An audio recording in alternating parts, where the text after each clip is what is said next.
Every artist's favorite topic to cover is, of course, color theory. Now, of course, I am not a professional, and so I don't want any of you to take this very seriously. This is basically just me ranting about color theory and how it literally makes no sense. Now, in this video, I am drawing Mika Picasso's drawing, like recreating it one for one, and there will be a video on that, just not right now.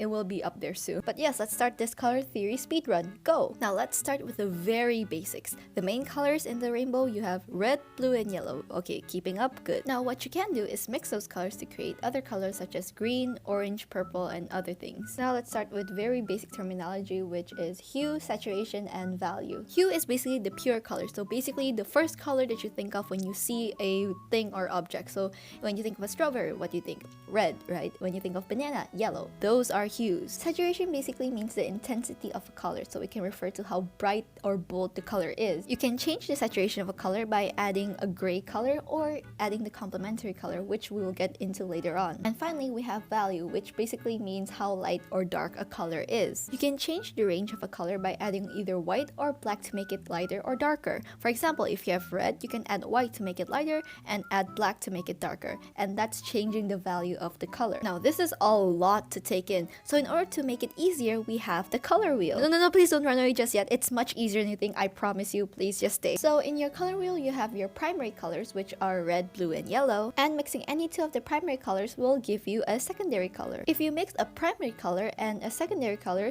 you will get what's called a tertiary color. Oh my god, I'm so tired. But next we have color schemes. Color schemes are basically groups of color or like color combinations that work well together. They add an overall feel, or as the Gen Z like to say, vibe to the painting. One of the most popular color scheme is complementary colors. A complementary color is basically when you pick a color and choose the color in its opposite direction. Complementary colors are basically used to create emphasis in a certain like object. Like take for example the drawing that I'm doing on Mika Picasso's artwork.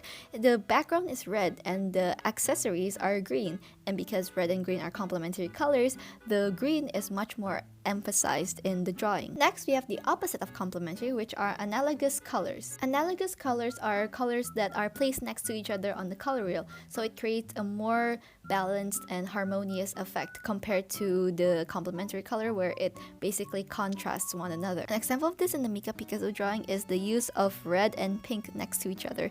It creates a more harmonious effect while also being able to use a contrasting effect as well with the green. We also have triadic colors. The triadic color scheme uses three colors that are evenly spaced around the color wheel, and this creates a deep contrast in the painting. And this is actually the color scheme that Mika Picasso uses in her current drawing that I'm trying to replicate right now. If you look at the drawing that I'm trying to replicate from Mika Picasso, which mostly uses red/pink, yellow, and green, they are mostly evenly spaced within the color wheel, and this creates a more vibrant effect for the artwork. Oh my god, there's still so much left to cover, but you know what, I'll spare you here. If you want a more in-depth look on color theory, then you know what to do. Like, comment, subscribe. Okay, bye.